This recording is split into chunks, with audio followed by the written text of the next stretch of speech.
Aye ilma Oromoo akkam jirtu kanneen YouTube channel Abrahaam Tikiradina hordoftani anadha Abrahaami egaa har'as immoo barnoota tokkoon qabadhee isin dhiyaadhe egaa innis immoo Facebook irraa akkamitti video download godhannaa kan jedhudha egaa aga xumura video kanatti yoo na hordoftan Facebook irraa video download godhachuu dandeessu jechuudha egaa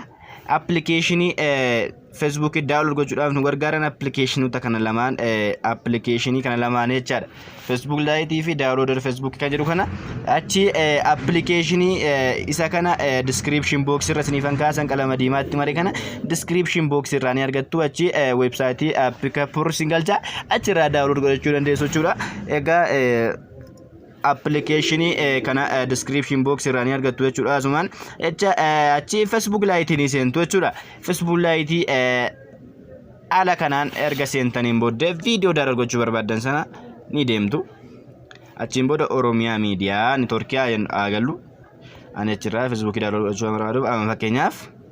tuttuqaa sadan arka video kana oommenni oduu ijoo konkoleessa 17 kan jedhu kana download gochuun barbaada waan ta'eef asii iddoo qalama diimaatti mare kana ni dhaqxuuni achi iddoo qalama diimaatti mare kana kidii gootu jechuudha achi click erga gootaniin booddee copy link kan jedhu kana ni argitu copy link kan jedhu kana kanola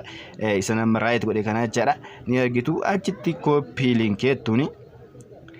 achiin booda waa tokko yoon goota dhaqxaayita application itti bantu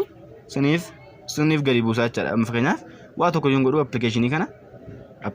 kanaan banaa jechaadha application Facebook download application isa kamidha application isa kana jechaadha ni bana achiin booda kun akkuma margaa artan kana kina download na gochaara jechuudha video kana isti amma dhumaatti eegne download godhemu downloading goone isa alaallu kino akkuma margaa artan kun download gochaara percentii 78 irra ga'e 80 aga xumuraatti ni eegdu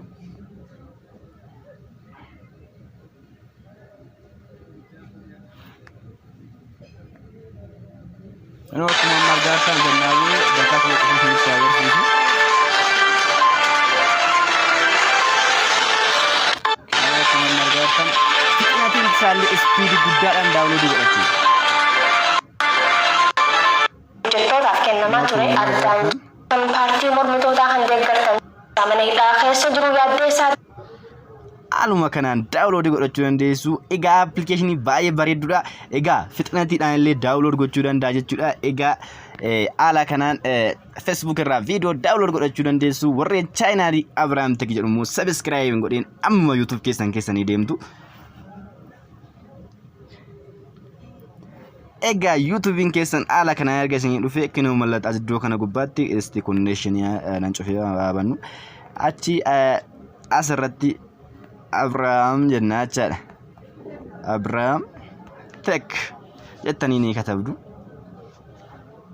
achiin booda kunoo ala kana isin dhufa ani subscribe waan godha achi bakka subscribe qalama diimaatti mare kana siniin diimese sinii fida subscribe gootanii maddiitti immoo bika notification mallattoo bilbila fakkaatu iddoo kanatti sinii baati ishii immoo irratti godhan ol taasifattu egaa kana caala viidiyoon gadhiisu osoo nama kamiyyuu qaqqabeen sin qaqqaba jechuudha egaa barnoonni irraaf qabadhe asirratti raawwata agan deebi'ee dhufutti nagaatti siniin jedha ciao